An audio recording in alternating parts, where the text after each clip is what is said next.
Welcome to Miami, back in Miami, where we started the week, but this time the Raptors will play a game. There will be no practice.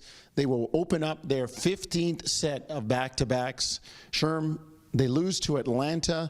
They lose the tiebreaker now in the season series in Atlanta, and the defense was good for part of the game. Dwayne Casey talked about the effort being there, the execution not as pristine as it could be, and the Raptors fall to the Hawks. Right, and then their offense wasn't clicking either, and especially late in the fourth quarter, they allowed the Hawks to score 31 points in that fourth quarter. The second quarter, they allowed the Hawks to score 31 points, but they scored 29 on their own. This time in the fourth quarter, they're only able to score 24 points, and you know, when your defense isn't clicking and your offense isn't going well, all of a sudden now you put yourself in a precarious position. And I really thought in the fourth quarter the Raptors got caught in that situation and weren't able to bail themselves out. And Atlanta, led by Dennis Schroeder in that fourth quarter, did a good job of executing and making plays and timely plays throughout that quarter. It came down to a stretch game, and Atlanta won it going down the stretch. They pulled away from Toronto, and now the Raptors come in here to Miami to play a team desperate for a playoff spot. They had a great run, 13 straight at one point, to climb back into the playoff race.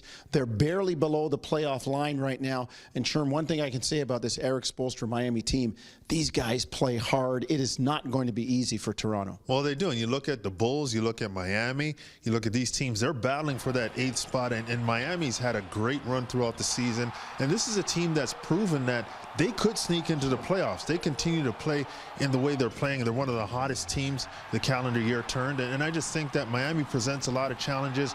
The perimeter led by Dion Waiters, who you never think that you would be talking about him as a focal point, but he's doing a great job for them. And it's just a difficult situation because, to your point, they play extremely hard. And the second night of a back-to-back, it's difficult to match that energy, and the Raptors are going to have to step up to that. Dion Waiters at times looking like a young Dwayne Wade here in Miami.